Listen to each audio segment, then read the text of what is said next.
Hallo, welkom hier by Bloemskou en is my voorreg om hier te sit by Jan Stigling, die baas van die plaas, president van die Limousine Beestelers Genootskap. Ons gaan 'n bietjie gesels oor die F94L gene, soos hulle na hom verwys, die Prophet gene. Maar voor ons daarby uitkom, gaan ons dit 'n bietjie hoor.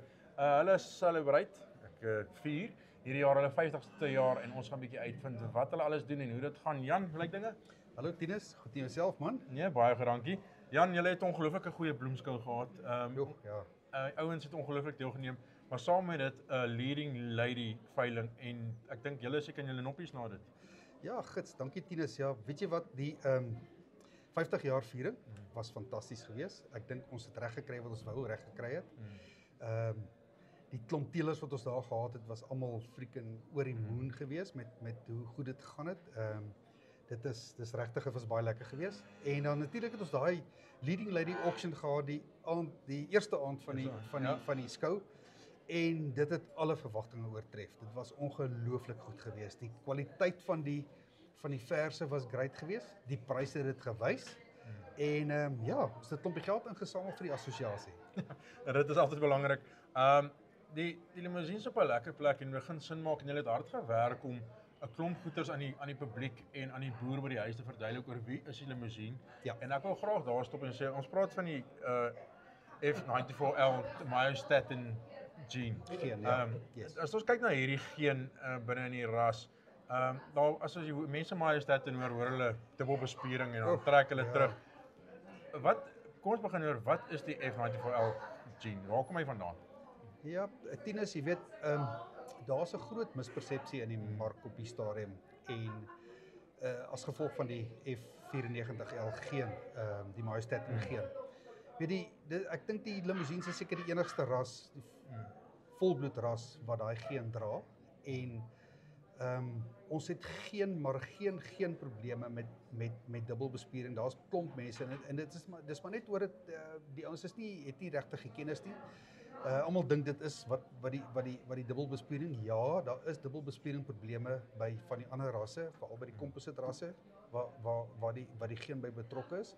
Maar onder die limousines glad nie en die F94L geen is 'n natuurlike groei geen wat in die dier is. En dis hoekom ons die klein kalfies het en daai kalfies groei ongelooflik en dit gee vir ons daai goeie speengewigte. En as ons die F94L geen gebruik in 'n kruisstelingsprogramme met limousine bulle, dan kry ons daai selfde tipe groei by daai kruisdier ook. En dit maak dit regtig baie aantreklik vir die voerkrale ook. En op die einde van die dag is ons lewer aan die voerkrale en ons.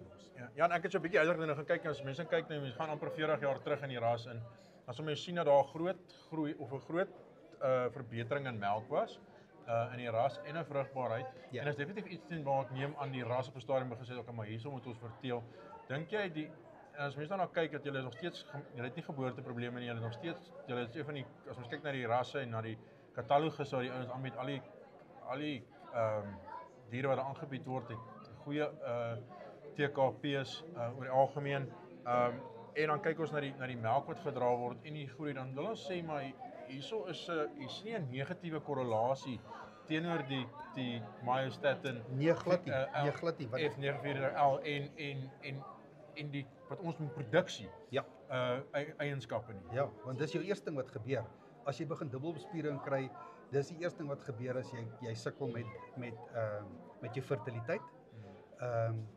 Jy begin sukkel met jou melk en al daai weet so op die einde van die dag met dit wat ons het huidiglik in die limousine en dit as jy deur die hele ras kyk.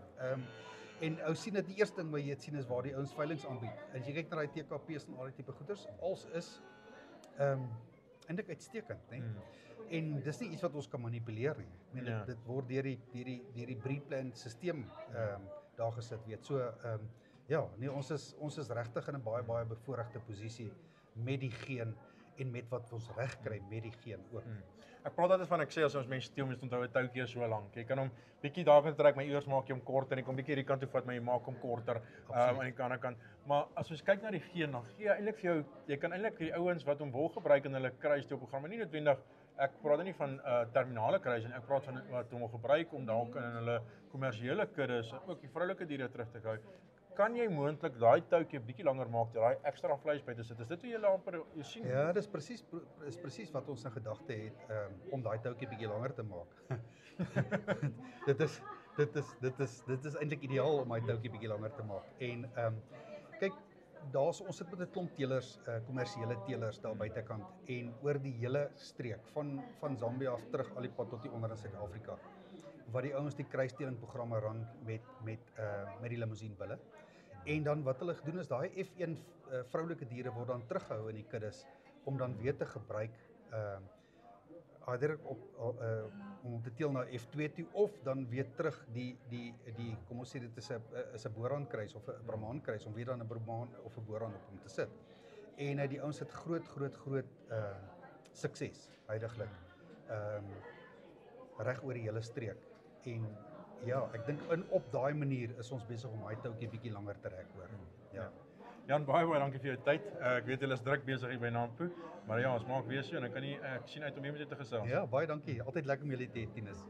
Ek stel voor as jy meer wil weet oor hierdie geen, hier's 'n goeie artikel hier binne ook in die Farmers Weekly.